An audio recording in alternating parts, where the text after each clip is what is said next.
थोड़े पटाखे और थोड़े फूल जो आपने मुझे पहनाए हैं,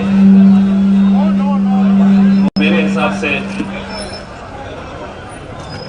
23 तारीख के लिए अगर रखे तो इंशाल्लाह वो सब काम में आने वाले हैं। मैं आप लोगों को मेरे कायद बैरिस्टर असदुद्दीन अवैसी साहब की तरफ से एक पैगाम लेकर आया हूँ। एक अदबन आप लोगों से गुजारिश करने के लिए आया हूँ कि इतने सालों तक हमने अहरे गैरों की इस तरह की महफिलें सजाई है और उन महफिलों का नतीजा क्या हुआ है ये आप अच्छी तरह देख सकते हैं। मैं सबसे पहले तो गुजरात की आवाम को मुबारकबाद देता हूँ, वो इस बात के लिए कि आप ही के राज्य ने 2 लोगों को दिल्ली भिजाया जिनकी वजह से आज पेट्रोल का रेट 100 रुपये हो गया है। लेकिन आज इन मुद्दों के ऊपर कोई बात करने के लिए तैयार नहीं है। इन मुद्दों के बारे में कोई चर्चा करने के लिए तैयार नहीं है। चुनाव का वक्त आया और चुनाव का वक्त आते ही ये समझ लो कि ये कौम जाएगी कहां, ये आवाम जाएगी कहां। यहाँ पे तो 2 ही खिलाड़ी मैदान में उतरा करते हैं, तीसरे को मौका ही नहीं मिलता। कभी वो बैठते पंजे वाले तो कभी भाजपा वाले बैठते। अगले महीने अभी अभी हमारी मीडिया की एक बहन ने मुझसे सवाल किया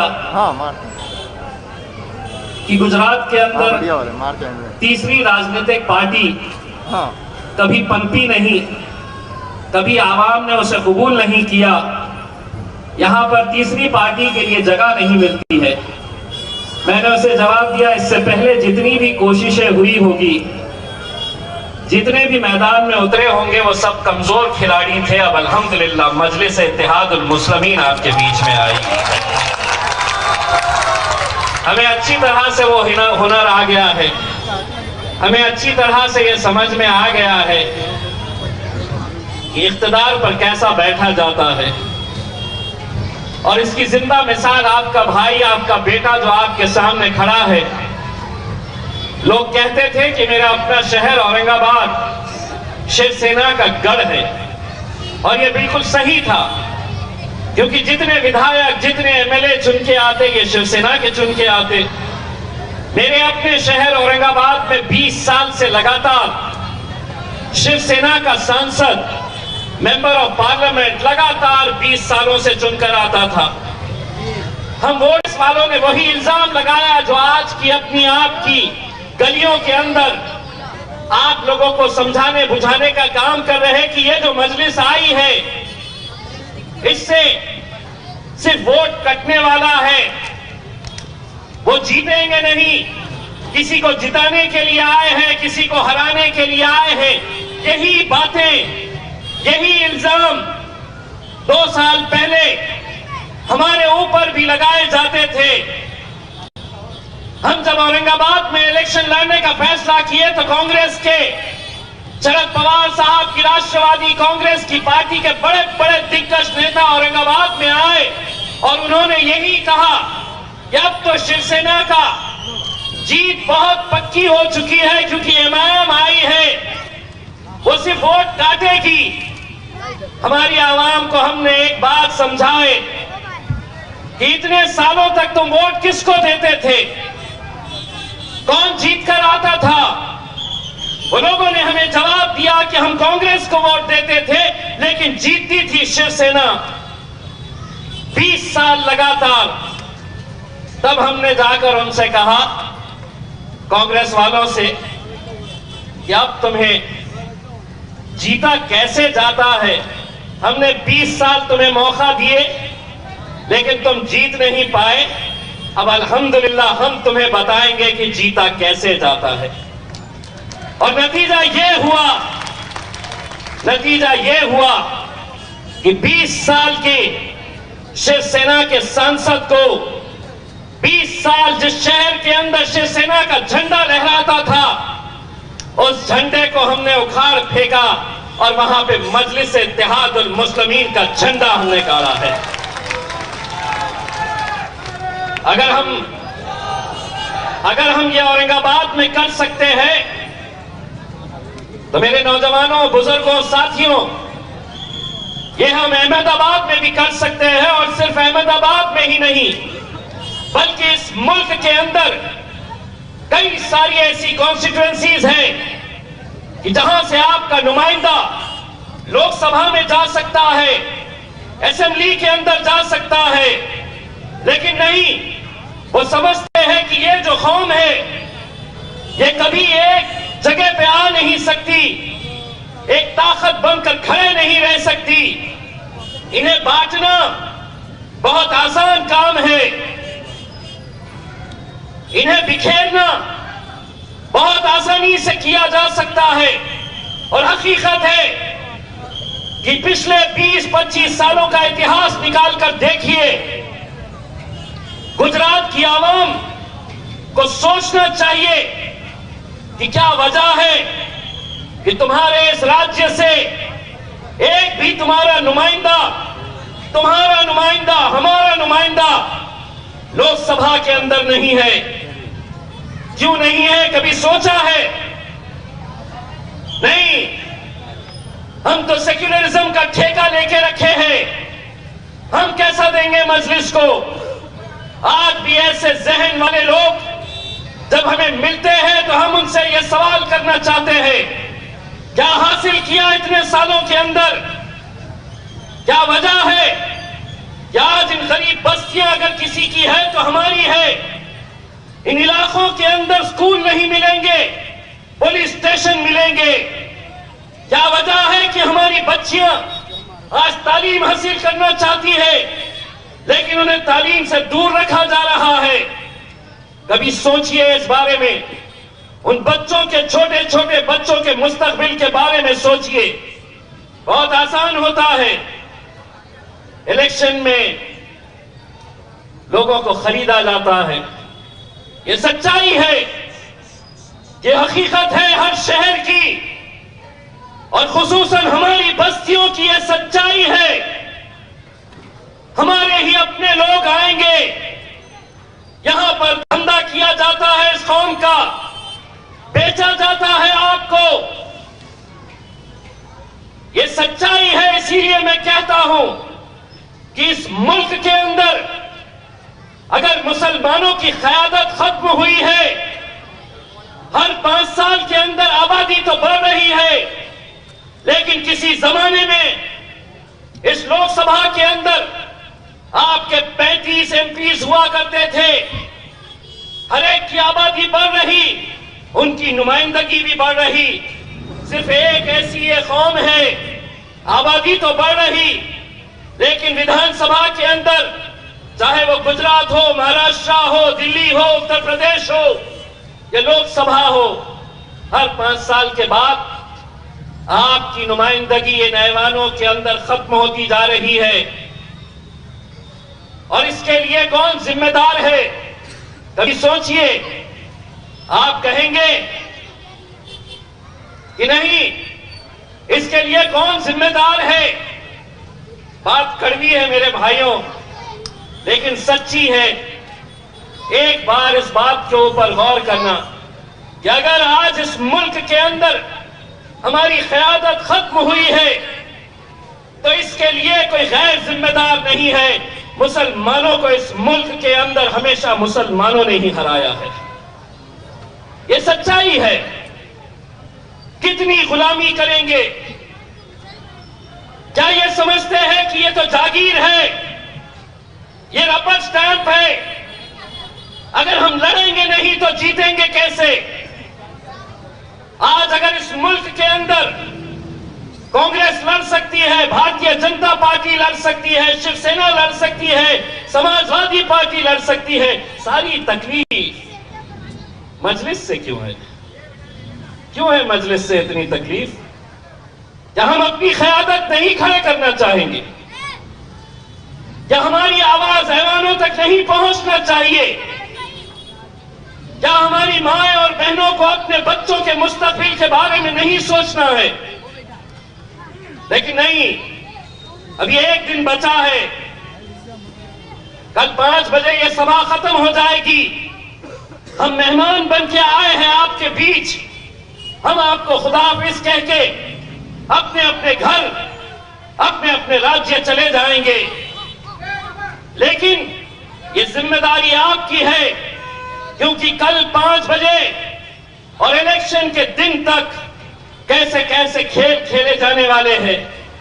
आज ही हमने जब यहां के बहुत सारे पत्रकारों से, सियासतदानों से बात की, तो ये बात समझ में आई कि भारतीय जनता पार्टी ये चाहती है कि जहां पर हम कमजोर हैं वहां पर कांग्रेस जीत जाए।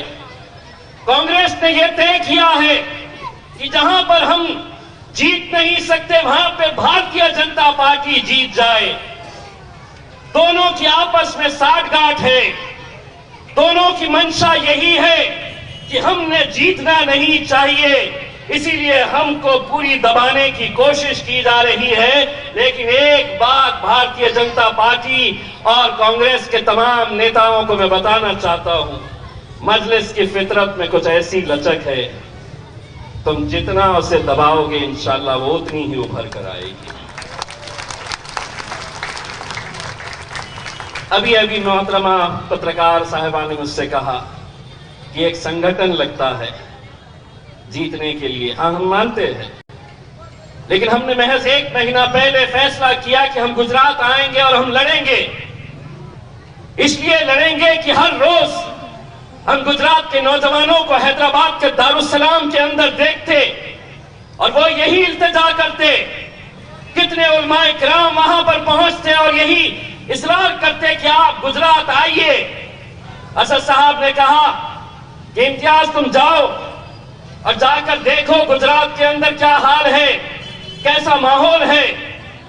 महज 20-25 दिन पहले हम यहां पर आए, पहली मर्तबा गुजरात के अंदर कदम रखा। मैं और वारिस पठान नौजवानों से मिले, बुजुर्गों से मिले। सबसे मिलने के बाद उस रात असद साहब को मैंने फोन करके ये कहा कि असद भाई, आपके प्रोग्राम कहीं पर भी होंगे, अब एक बात तय है कि कुछ दिन तो गुजरात में गुजारना है इंशाअल्लाह। यह आपकी मोहब्बत है मेरे भाइयों, जिसकी वजह से हम यहां पर आए हैं। जीत और हार लगी रहेगी, कोई जीतेगा कोई हारेगा, लेकिन क्या यह आप लोगों की जिम्मेदारी नहीं है? क्या 23 तारीख के दिन जब नतीजे आएंगे तो आपका ये बेटा, आपका भाई महाराष्ट्र के अंदर जब ये नतीजे सुनाए जाएंगे कि अहमदाबाद के अंदर मजलिस की इतनी सीटें निकली है, तो हमारा भी सीना फख्र से चौड़ा होना चाहिए कि मैं अपने भाई के बीच गया था और इत्तेहाद की भीख मांगा था। उसी भीख के अंदर आप लोगों ने ये इत्तेहाद के जरिए यहां पर मजलिस की जीत दिलाई है। क्या ये सच्चाई नहीं है कि आज ऐवान के अंदर, आज पार्लियामेंट के अंदर जब आप असदुद्दीन अवैसी साहब को देखते हैं, क्या कभी ये एहसास नहीं होता है कि 550 का यह ऐवान है, 550 एमपीज वहां पर बैठते हैं, लेकिन ट्रिपल तलाक का मुद्दा हो तो उम्मीद यह की जाती है कि असद साहब क्या कह रहे। सीए एनआरसी की बात हो तो उम्मीद अपने उन नुमाइंदों से नहीं करते जिन्हें आपने वोट देकर वहां पर भेजा है। उम्मीद करते हैं कि असद साहब क्या कहेंगे। सारी दुनिया ने देखा असद साहब ने जब उस दिन सीए एनआरसी का बिल लाया गया, तब उन्होंने सामने नरेंद्र मोदी साहब बैठे, अमित शाह साहब सामने बैठे, असदुद्दीन अवैसी साहब खड़े रहते हैं और आंखों में आंखें डालकर वो बिल की क्या हैसियत है खाड़ के फेंकते हैं और उनके मुंह पर फेंक मारते हैं।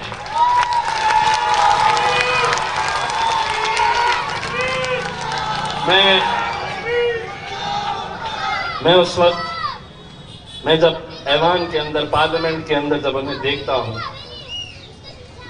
मेरे मन में एक सवाल आता है कि आखिर एक शख्स को जो शेरवानी पहना हुआ, जिसके सर पे नमाज की टोपी है, दाढ़ी है, आखिर उसे इतनी हिम्मत कहां से मिलती है कि 550 के ऐवान के अंदर वो खड़े रह के इतनी हिम्मत के साथ भारतीय जनता पार्टी के बड़े बड़े दिग्गज नेताओं के साथ आंखों में आंखें डालकर वो अगर ये सवाल करता है, तो मेरे मन में यकीनन ये सवाल उठता है कि ये हिम्मत कहाँ से मिलती है। जब मैं अहमदाबाद आता हूँ तब मुझे इसका जवाब मिलता है, ये हिम्मत उन्हें यहाँ से मिलती है मेरे भाई, ये हिम्मत यहाँ से मिलती है, क्योंकि मुझे मालूम है कि मेरी माएँ और बहनें अपनी नमाजों के अंदर जब वो सिजदे में जाती है तो अपने खायद के लिए दुआ करती है, लेकिन हम लोग इलेक्शन के वक्त क्यों हम बढ़ जाते हैं।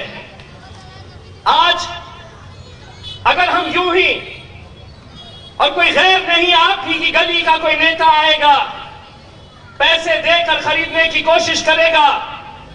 मैं एक किस्सा जो हर मेरे चुनावी सभा के बाद मैं सुनाता हूं, जिसको मैं आज भी सोचता हूं तो रोंगटे खड़े हो जाते हैं कि जीत कैसे हासिल होती है, कैसे जज्बा होना चाहिए, उसकी मिसाल अगर देखना है तो मेरे नौजवानों, एक गरीब बस्ती औरंगाबाद की, उस गरीब बस्ती के अंदर इलेक्शन से महज एक रात पहले कांग्रेस और राष्ट्रवादी कांग्रेस के बड़े बड़े नेता उस गरीब बस्ती के अंदर जाते हैं।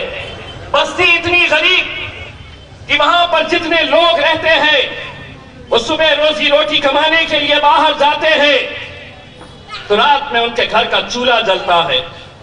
एक रात पहले नौजवानों को इकट्ठा करते हैं और नौजवानों को इकट्ठा करके उनके हाथ में कुछ पैसा रखते हैं और कहते हैं कि हम जब जीत कर आएंगे तो तुम्हें और पैसा देंगे। उन नौजवानों के बीच में एक लड़का खड़े रहता है और अपने तमाम साथियों को यह कहता है कि ये पैसे को हाथ मत लगाना मेरे भाइयों, अगर तुम्हें पैसा चाहिए तो मैं लाकर दूंगा तुम्हें पैसा। दूसरे लड़के उसे देखकर हंसते हैं कि तू कहां से पैसा लेकर आएगा, तू खुद ऑटो रिक्शा चलाता है, तू हमें क्या पैसा देगा। वो लड़के के जज्बे को सलाम। वो लड़का अपने जेब से ऑटो रिक्शा की चाबी निकालता है और कहता है मेरे भाइयों, लगा तो ये ऑटो रिक्शा मेरा बेच दो, लेकिन मजलिस को इस बार धोखा मत देना मेरे भाइयों, मजलिस को धोखा नहीं देना। ये जज्बा है, ये जज्बा है। और हम नहीं, मजलिस क्यों आई, मजलिस क्यों लड़ी, कहां है संगठन, संगठन की कोई जरूरत नहीं। ये नौजवानों के दिलों को चीर कर देखो, हर एक के सीने के अंदर एक ही तस्वीर नजर आएंगी, वो मेरे कायद बैरिस्टर असदुद्दीन अवैसी की तस्वीर है। 21 तारीख हमारी आपकी जिंदगी के लिए बहुत अहम दिन है। कल हम एक सभा में गए थे और वहां पर हमारे ही कुछ लोगों ने कहा कि उस दिन कम से कम 12 बजे तक आप लोग अपनी दुकानें, अपने कारोबार बंद करिए और इलेक्शन में हिस्सा लीजिए। मैं आप लोगों से यह अतमन गुजारिश करने के लिए आऊँगा कि हम कोरोना के नाम के ऊपर महीनों महीनों हमने अपने कारोबार को बंद रखा, अपने धंधे बंद रखे हमने, क्योंकि सरकार का हुक्म था और सरकार के हुक्म की तामीर करते हुए हम लोगों ने महीनों तक अपने कारोबार, धंधे पूरी तरह से बंद रखे थे। मैं आपसे ये गुजारिश करने के लिए आया हूँ कि अगर एक दिन आप लोग ये समझकर इलेक्शन लड़े कि यहाँ पर जितने उम्मीदवार बैठे हैं ये उम्मीदवार इलेक्शन नहीं लड़ रहे हैं, बल्कि ये इलेक्शन मेरा खुद का अपना है, मैं इलेक्शन लड़ रहा हूँ, तब जाकर ये जीत हमें मिलेगी। आपको सुबह सुबह अपने घरों से उठना है, अपने घरों से उठकर आपको सबसे पहले अपना वोट डालना है। खुसूसन मैं अपनी माँओं और बहनों से गुजारिश करना चाहूँगा। खाला, मैं जब से तकरीर कर रहा हूँ आपका चेहरा देख रहा हूँ, मुझे यकीन है कि इस महफिल के अंदर एक वोट आपका ज़रूर हमको मिलने वाला है। क्योंकि आपकी आंखों के अंदर जो अल्हम्दुलिल्लाह हम जो तड़प देख रहे हैं, जो मोहब्बत आपकी असदुद्दीन अवैसी साहब के लिए है। एक बात आपसे गुजारिश करना चाहूँगा कि घर के अंदर जितने भी मर्द हैं, आपका बेटा हो, आपका शौहर हो, आपका भाई हो, 21 तारीख के दिन जब वो सुबह उठेगा नींद में से और कहेगा कि अम्मा चाय दो, तो कहना उससे बेटा पहले पतंग उड़ा कर आ, तभी तुझे चाय मिलेगा, नाश्ता मिलेगा। और यही पैगाम तमाम अपने घरों के अंदर जाकर कहिएगा। मैं नौजवानों से ये अपील करना चाहूँगा कि मुझे मालूम नहीं है कि आप लोग सिर्फ एक महफिल सजी है, एक स्टेज लगा हुआ है, कोई तकरीर करने आने वाला है, तो चलिए हम आए, सुने उन्हें। दोस्तों, अगर हमको अपना वजूद, अपना मुकाम बनाना है तो एक बार मजलिस का दामन थामिए, इंशाअल्लाह हमारा भी सीना चौड़ा होगा, आप लोग भी फख्र से जी सकेंगे। बहुत बहुत शुक्रिया। वाखिर